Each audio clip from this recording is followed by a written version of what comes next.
All right, students, welcome back. Today we are going to get into Chapter 5 and we're going to talk about the United States in the 1960s, probably one of the most interesting and dynamic and tragic and decades of American history. So it's got a lot to it. So let's go ahead and get started.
Okay, so let's begin by talking about Kennedy's foreign policy. So during the 1960 election, Nixon had accused Kennedy of being, quote unquote, soft on communism. And so in an effort to try to prove himself not soft on communism, which was a real political death blow back then, Kennedy decided to increase the defense spending budget. So lots of money going into building up armaments, building up nuclear weapons, military technology, etc. The other part of this is that the space race had started in 1957 with the successful launch of a Soviet satellite called Sputnik. That happened in 1957, and that will set off what's called the space race. So the Kennedy administration will also put a lot of money into funding the development of space technology and, of course, famously funding the project to eventually put humans on the moon. He also continues to, it's like a continuation or an extension of Eisenhower's Cold War containment policy.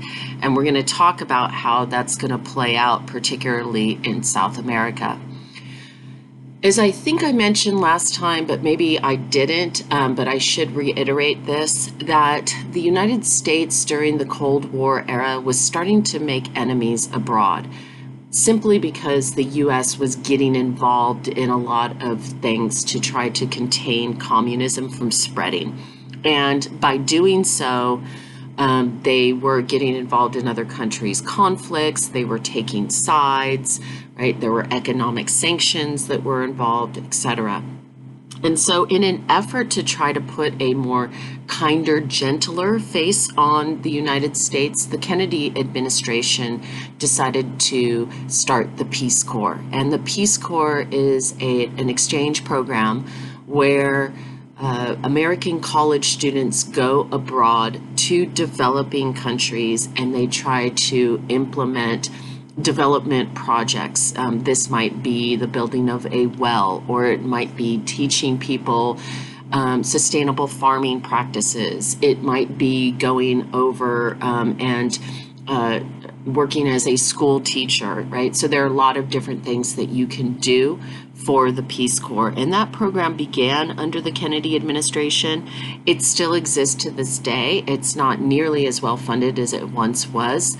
But you can see here, this is an image of a modern day Peace Corps volunteer in Sierra Leone in Africa.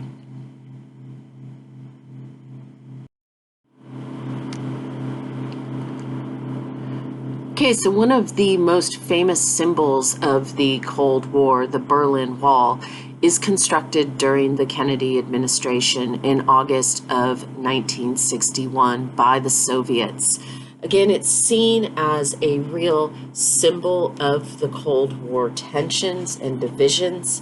It lasted until 1989 when it was knocked down by protesters. During the time that it was up, over 5,000 people tried to escape East Berlin over the wall, and about 600 people altogether will die trying to escape from East Berlin over to the West Berlin. On the east side of the wall, they had a nickname for the wall. They called it the Anti-Fascist Protection Rampart. And on the west side of the wall, they called the wall of shame. So there were very different ways of looking at the purpose of this wall, depending upon which side of the wall that you're on. But again, it becomes this very powerful symbol of the divisions between East and West, between communism and democracy, between totalitarianism and freedom.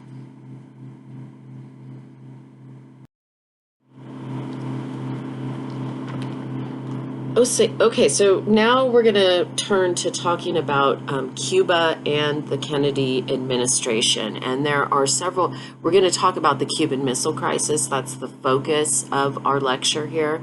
But before we talk about the Cuban Missile Crisis, we need to talk about the events leading up to the Cuban Missile Crisis. So in April of 1961, there was a planned invasion of the island of Cuba. Now, Cuba had recently had a revolution led by Fidel Castro, and that was in 1959. And during the time of the Cuban Revolution, a bunch of Cubans left the island of Cuba, and they wanted to return to the island and take back the government. The United States was helping these Cuban exiles organize this invasion of the island. And a paramilitary group, Brigade number 2506, was formed during the Eisenhower administration and trained for this invasion. And the Eisenhower administration had basically put about $13 million into this project. And they wanted to overthrow the Castro government. So they launched this invasion force from Guatemala. However, Castro had found out about this planned invasion in 1960, well before the invasion actually takes place. And it becomes a complete failure and an embarrassment for the United States. The bombers that were outdated, they had been actually supplied by the United States, but they were outdated. They failed to hit the intended targets. And then the Cuban exile force, which landed on the beaches of Cuba, were repelled by Castro, who had about 20,000 soldiers waiting to stop the invasion. So altogether, about 176 Cubans were killed and 118 U.S. and Cuban exiles were killed in this debauched invasion. So after this invasion, it becomes very clear to Fidel Castro that the United States is not a friend, and in fact, vows at that point on to align himself with socialism and communism. Then Operation Mongoose was launched, and this was something that was actually developed by the Kennedy administration. Operation Mongoose is the code name for the assassination efforts of the CIA against Fidel Castro. It will be enacted in November of 1961. And there was a bunch of different plans to try to assassinate Castro, including an exploding cigar, putting poison into his scuba gear, poisoning his coffee or his tea, putting certain poisonous salts in his shoes. Altogether, according to Castro, there was over 600 assassination attempts on his life, and Operation Mongoose was funded to the tune of $50 million a year and had about 2,500 employees working for it, including 500 Americans. Most of the employees were Cuban exiles. And this operation is long-lasting. It lasts well beyond the Kennedy administration. It lasts from 1961 to 1975. So there's this planned invasion that is a failure, 1961. Also in 1961, Operation Mongoose begins, this effort to assassinate Fidel Castro. And this all kind of leads to the Cuban Missile Crisis. The Cuban Missile Crisis is a 13-day confrontation that takes place between the United States and the Soviet Union via Cuba in October of 1962. It is the closest that the world will ever come to a true nuclear conflict, and it is the only time that the United States went from DEFCON 5, which is basically peace, to DEFCON 2, which is just one step away from full-scale nuclear war. So it all started on October 14th, when U.S. spy planes flying reconnaissance over Cuba, taking pictures, found that there were missiles that were being placed on the island of Cuba by the Soviets. And by the next day, October 15th, after the president has been briefed and shown pictures of these missiles being placed on Cuba, it's decided to start a quarantine and a military blockade of the island. Now, the United States' demands are very simple. It's that the missiles are dismantled and taken away from the island. In the meantime, the Soviets are saying that this naval blockade of Cuba is an act of war. So this is a very tense standoff. On October 22nd, 7 days into this confrontation, Kennedy will address the nation, and people are riveted by his national address, where he is warning of a potential for true nuclear war. And it does become extremely tense, but eventually will end on October 28th with a secret agreement that was forged between Kennedy and Khrushchev, who was the Soviet premier at the time. The ending agreement is that Russia would publicly, or the Soviets would publicly dismantle the missiles in Cuba, and they would, put them very publicly back onto the boats and ship them away, right? Secretly, the U.S. Also agrees to dismantle their missiles, but they had missiles that were pointed at the Soviets over in Italy and in Turkey. Also, and this was not a secret, the U.S. publicly agrees to not carry out an invasion of the island of Cuba again. And then finally, the settlement that comes out of the Cuban Missile Crisis creates the Moscow-Washington hotline, which allows for the Soviet premier and the United States president to talk directly to each other in times of crisis.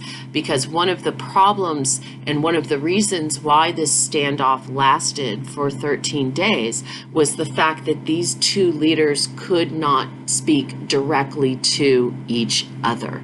So that caused a lot of tension. And once they realized that there needed to be some mechanism for them to be allowed to have candid discussions and do direct diplomacy with each other. So let's look at some images of the Cuban Missile Crisis. So here you see the image of the spy photographs that were taken, and these were the images that were also shown to the president when the president made the decision to put a naval blockade of the island and a quarantine onto the island, demanding that the missiles get dismantled and removed. You can see here, this is also a map that shows where the primary missile sites were. Of course, keep in mind that the island of Cuba is only 90 miles away from Florida. So this, in the minds of the Kennedy administration, posed a real threat to the United States. So you're seeing here some of the newspaper headlines of the day. Again, this was huge news. This was what everybody was talking about. Everybody was encouraged to stock up on basic supplies. You had, supermarket shelves that were being emptied as people started panicking that there might be full-scale nuclear warfare. People were trying to create bunkers in their homes, turning their basements into nuclear fallout shelters, etc. Here you have that famous address to the nation by Kennedy on October 22nd, where he is telling the American people to brace for the possibility of war. And again, you can see people watching his address, and looks like a department store. You can see by the looks on people's faces that there was very much a sense of seriousness and gravity about the situation. One of the interesting things that happens during the Cuban Missile Crisis is the fact that, and this actually came out later, was that as U.S. patrol boats were going along the Cuban waters, there were also Soviet subs in the water with those U.S. patrol boats that were trying to enforce this quarantine and naval blockade. And so these patrol boats were setting off depth charges, which basically are charges to try to get submarines to submerge, to come out of the water. And one of these Soviet nuclear subs was experiencing these depth charges, and they lost contact with Moscow. And they had two commanding officers on the submarine, the Soviet submarine at the time, and one of them wanted to counterattack with a nuclear missile, and the other didn't. And fortunately, they each had two sides of a key that they had to put together in order to launch the missile. And so because one of these Soviet commanders decided that they shouldn't do this. Oh, and they had also lost contact with Moscow, so they were trying to make this decision on their own.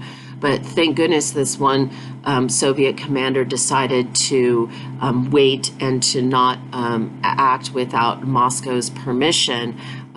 They really very narrowly avoided a serious armed confrontation and potential start of World War III. So that gives you a sense of how close the U.S. was to an armed conflict with the Soviets at the time.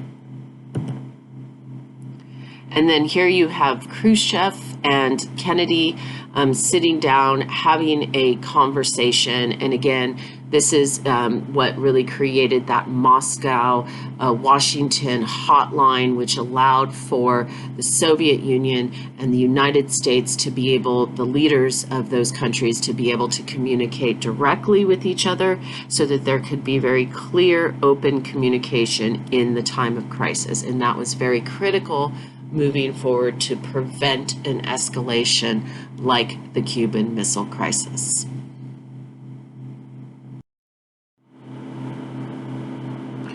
Okay, so now I'm going to turn our attention to the 1963 March on Washington. This is when Martin Luther King gives his famous "I Have a Dream" speech on the steps of the Lincoln Memorial. And this is an incredible event. It takes place on August 28th, 1963, and it was organized as a march for people to come from all over the country and descend upon Washington, D.C. The theme of the march was jobs and freedom. Freedom, of course, alluding to civil rights, freedom from discrimination, and jobs in talking about ending job discrimination, ending housing discrimination, ending discrimination of all kinds. There were about 200,000 to 300,000 participants at this march. 75% of the people who came to Washington, D.C. on that August day were African American. And it was just an incredibly powerful sight. This is a picture here of the view from the Lincoln Memorial as it looks out across to the Washington Monument, and you can just see massive seas of people. There were people up in the trees trying to get a better view of the speakers. And then, of course, Martin Luther King gives his very famous "I Have a Dream" speech. And if you have the time, please click on this link right here and it will take you to that speech. It's only about 10 minutes long, but it is an incredibly powerful speech, and you really get a sense of what it would have been like to be there. There are pictures in the video of the crowd, and you really get a sense of the moment by watching that video. And there he is from the steps of the Lincoln Memorial.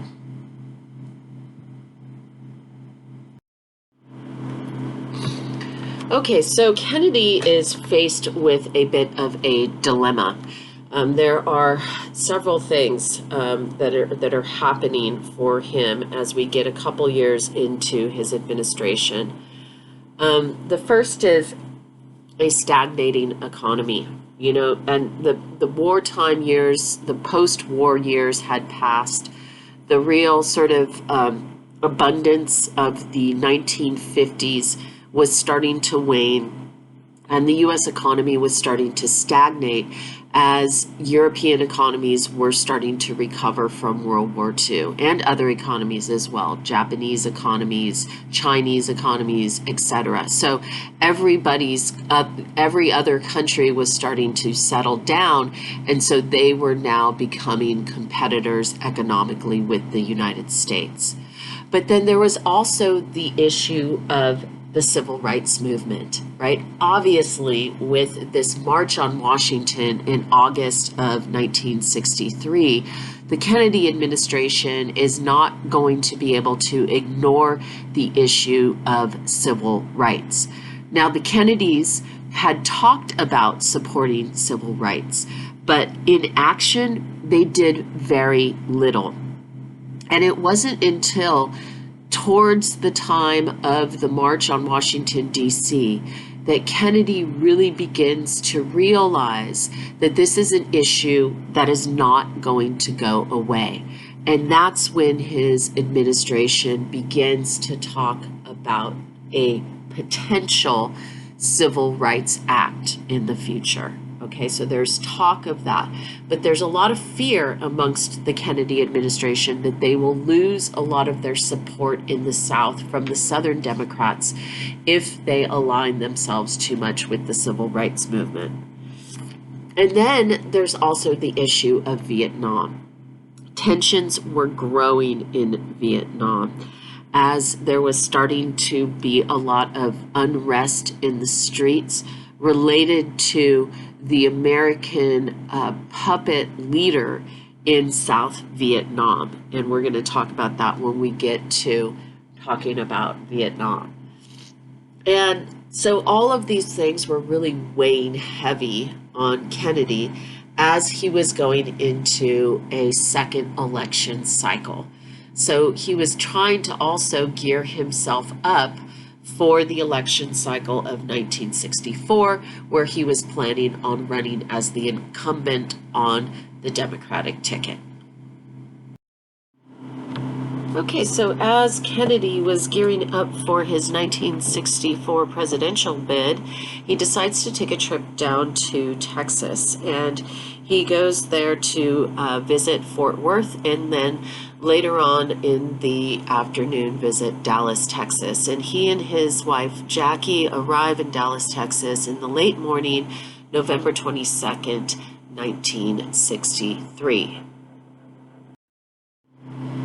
As their motorcade is making its way across the city with lots of bystanders nearby, they enter Dallas's Dealey Plaza, and Kennedy is, of course, assassinated there in Dealey Plaza on November 22nd, 1963. After the assassination, there is an internal investigation that comes up with the finding that Lee Harvey Oswald is the lone assassin in this assassination. He is later on apprehended at a movie theater and after having shot a policeman, and they found his sniper nest up in the school book depository where he was actually working at the time as an employee. So the evidence pointed to Lee Harvey Oswald. However, a couple of days later, before he could even make his arraignment, he was shot by a nightclub owner by the name of Jack Ruby. So there's been a lot of conspiracy theories around the Kennedy assassination, but there is only one moving image of this assassination that is documented, and that is the famous Zapruder film.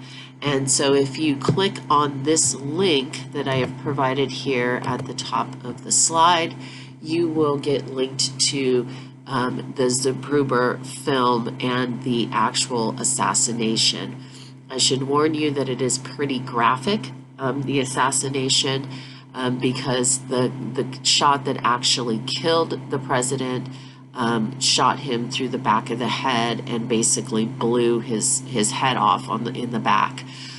So it is a very powerful imagery, but it is also very important because, of course, moving forward, there is going to be a new president, and the country is going to mourn for this young, vibrant president that has only been in office for a few years. Some more clips from the film.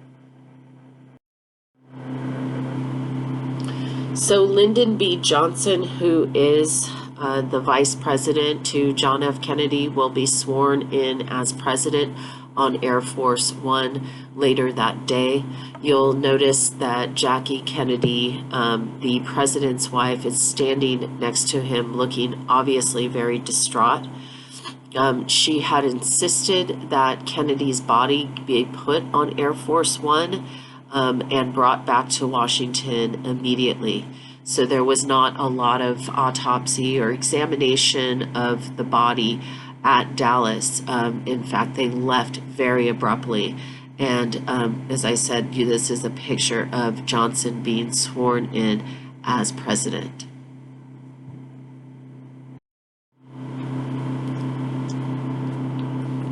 Okay, so moving on now to talk about Freedom Summer. This is the summer after JFK has been shot, and this is something called the Mississippi Summer Project, but more popularly known as Freedom Summer. The goal was for a group of college students to travel down to Mississippi to register as many African Americans as possible. Mississippi had traditionally very low voter turnout rates, and they were notorious for their literacy tests, their state constitution quizzes, their poll taxes, etc. And what these young people were doing was they were going down to Mississippi and they were setting up something called freedom schools, sometimes called freedom houses and community centers. And basically the goal was to bring together African Americans to teach Black history, to teach about constitutional rights, and of course to register them to vote. It was organized by the Student Nonviolent Coordinating Committee, the NAACP, the Southern Christian Leadership Council. So lots of different civil rights groups were involved with this. In Mississippi, just to give you a sense at the time, voters had to answer a 21 questionnaire, all written responses, and one of them was about sections of the state constitution. So this was a literacy test that was not only unfair, it was just simply ridiculous. 1,000 out-of-state volunteers will get involved in Freedom Summer, many of them white. About 90% of the volunteers were white. Most of them were from the North. Many of Mississippi's white residents deeply resented the outsiders and any attempt to change their society.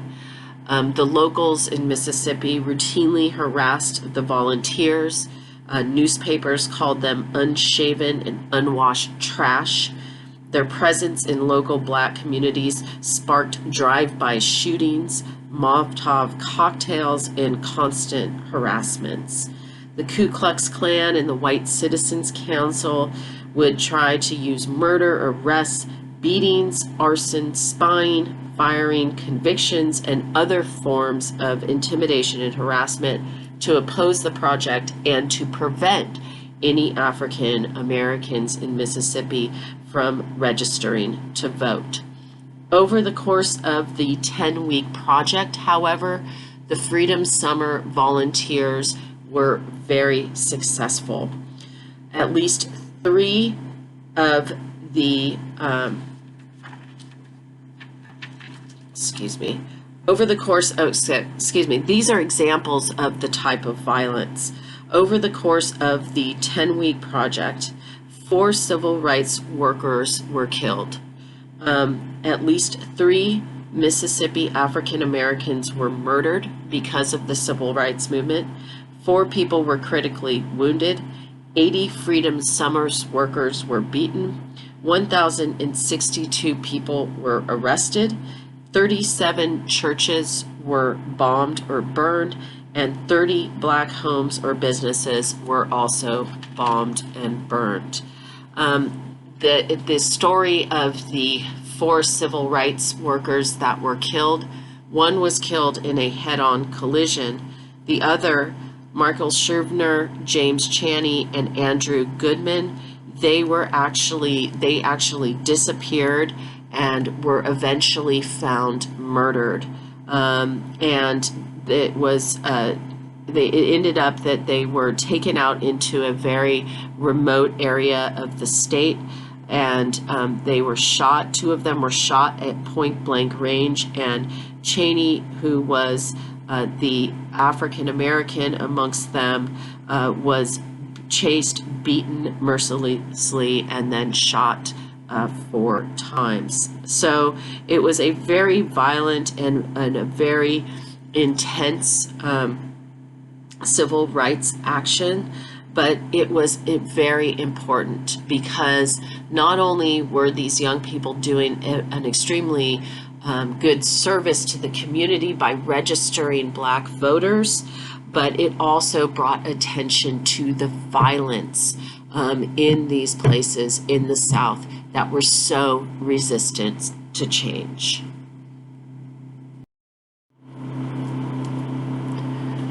Freedom Summer and the sacrifice that those young people made going down into the South and bravely registering African Americans to vote in the state of Mississippi will ultimately catch the attention and the hearts and minds of the nation and lead to the passage of the Civil Rights Act in July of 1964. This is absolute landmark legislation. This creates the Equal Employment Opportunity Commission. This is a commission that oversees discrimination in employment, and this is still very much a part of our employment laws today. And then secondly, it prohibited racial discrimination in public accommodations. So this ends segregation once and for all. The Civil Rights Act had initially been proposed by the Kennedy administration, but it will be Lyndon B. Johnson and his administration that will get the act passed through Congress, and he will end up signing it. And that is what you're seeing there in this image, Martin Luther King standing by the side of Lyndon Johnson as he signs that Civil Rights Act of 1964. Again, landmark legislation that people had been wanting from the federal government since the end of the Civil War, since the time of Reconstruction.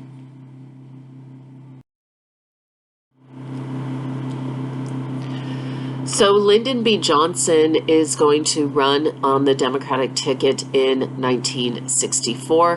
He will be opposed by Barry Goldwater, a very right-wing conservative Republican candidate who got a lot of his support from a grassroots organization of the very conservative right of the Republican Party. We are also going to see in 1964 the beginning of the rise of the radical right and this alignment of the right wing of the Republican Party with Christian evangelicals and Christian fundamentalists. And we're going to really see that alignment continue from 1964 on, really culminating in the election and presidency of Ronald Reagan. So conservatives are feeling very reinvigorated in 1964. Many of them had opposed the passage of the Civil Rights Act, but they were also alarmed by the growing counterculture movement in the country during this time period. So we're seeing a growing counterculture movement, which will eventually culminate, of course, in the Summer of Love and the anti-war movement and things that we will talk about in the next lecture. But so there's going to be a real backlash. But Lyndon B. Johnson had proven himself as a capable leader in the short period of time that he had been in the presidential office, and he will end up winning by a very large margin, and so he will become the next president. So you'll see right there the electoral map. You can see very clearly divided, with Goldwater winning in Arizona because that was his home state, and then taking most of the southern states as well, but Johnson winning the majority in all other states.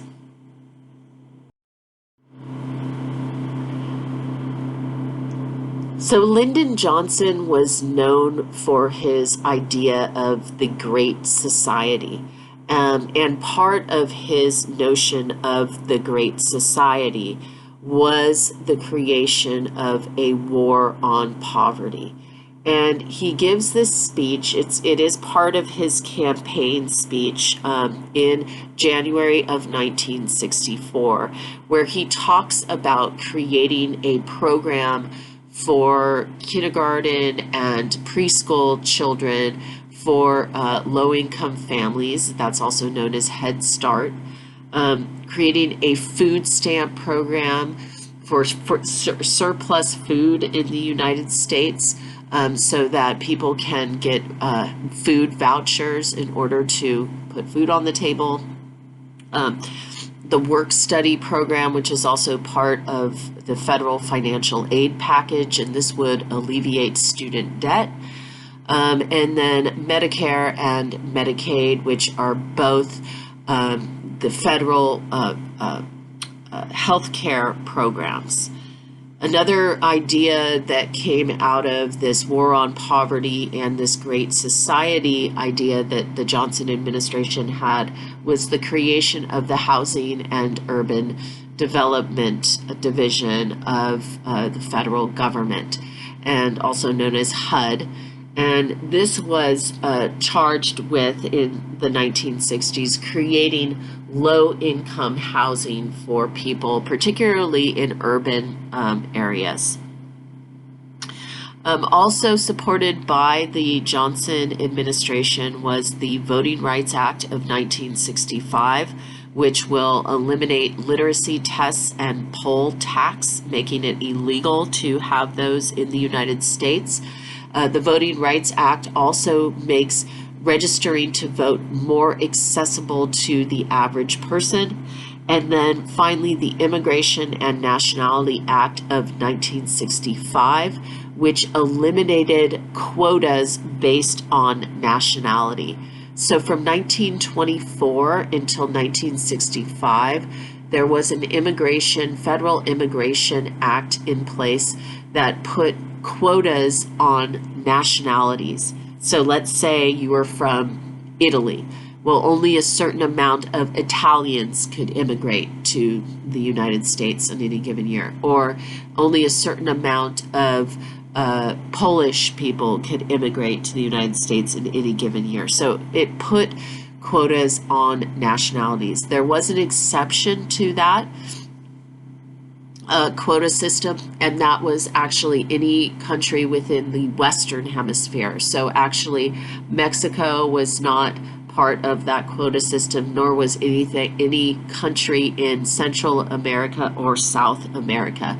But it doesn't matter, because after 1965, it eliminated all of those quotas based on nationality.